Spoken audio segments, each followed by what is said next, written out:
दोस्तों, भारत में social media अब सिर्फ एक मनोरंजन का साधन नहीं रहा है, बल्कि यह एक जिम्मेदारी रिस्पॉन्सिबिलिटी बन चुका है। और इसी जिम्मेदारी से जुड़ा है एक मामला आज देश भर में चर्चा है। एक तरफ मुकेश मोहन, एक कंटेंट क्रिएटर, और दूसरी तरफ नितिन गडकरी, देश के एक वरिष्ठ केंद्रीय मंत्री। मामला है 50 करोड़ रुपए का डिफेमेशन केस का। लेकिन असली सवाल है, क्या सच में एक तरफ 2.5 मिनट का वीडियो इतना बड़ा नुकसान कर सकता है, या फिर इसके पीछे कोई बड़ा कानूनी और सामाजिक एंगल है? आज हम इस पूरे मामले को तारीख, तथ्य, कानून, लॉजिक के साथ समझेंगे। इस केस को समझने के लिए सबसे पहले हमें इसकी टाइमलाइन समझनी होगी। 1 मार्च द कारवां मैगजीन में एक आर्टिकल पब्लिश होता है। यह मैगजीन अपने इन्वेस्टिगेटिव जर्नलिज्म के लिए जानी जाती है। इसके बाद मुकेश मोहन उसी आर्टिकल के बेस पर अपने चैनल पर एक शॉर्ट वीडियो लगभग 2.5 मिनट का अपलोड करते हैं। फिर अचानक 26 मार्च उनके खिलाफ 50 करोड़ रुपए का डिफेमेशन केस दर्ज हो जाता है। इसके 3 दिन बाद कुछ और डिजिटल प्लेटफॉर्म जैसे 4PM और मॉलिटिक्स पर भी कार्रवाई की खबरें सामने आती है। अब इस केस का सबसे बड़ा संवेदनशील है, अगर कंटेंट का सोर्स द कारवां था तो केस सीधे उस पर क्यों नहीं हुआ? सिर्फ एक कंटेंट क्रिएटर पर ही इतना बड़ा केस क्यों? यहाँ 2 संभावनाएं समझना जरूरी है।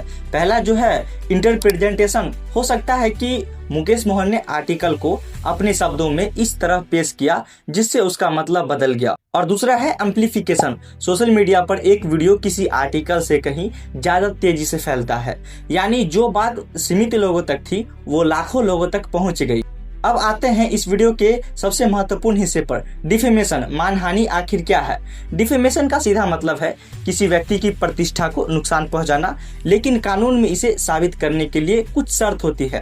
पहला स्टेटमेंट होना चाहिए, कोई बयान या कंटेंट होना चाहिए, और दूसरा जो फॉल्स होना चाहिए, वो बयान झूठा या भ्रामक होना चाहिए, और तीसरा जो है रेपुटेशन डैमेज होना चाहिए, उस व्यक्ति की छवि खराब होनी चाहिए। भारत में डिफेमेशन के 2 प्रकार है। पहला जो है सिविल डिफेमेशन है, इससे पैसा मांगा जाता है, जैसे इस केस में 50 करोड़ रुपए, और दूसरा जो है क्रिमिनल डिफेमेशन, इससे सजा भी हो सकता है, जेल या जुर्माना। इंपोर्टेंट पॉइंट की बात करें, अगर आप जो बोल रहे हैं सच है और आपके पास सबूत है तो वो डिफेमेशन नहीं, लेकिन अगर आपने अधूरी जानकारी या गलत तरीके से प्रस्तुत किया है तो वो डिफेमेशन बन सकता है।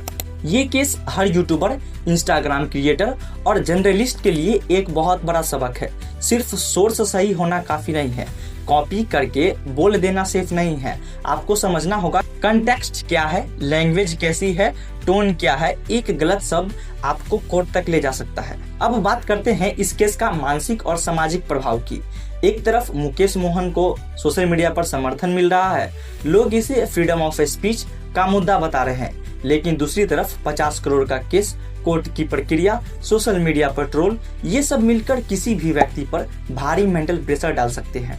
दोस्तों, इस पूरे मामले में हमें क्या सीख मिलती है? सोशल मीडिया पर पावर है, लेकिन उसके साथ रिस्पॉन्सिबिलिटी भी है।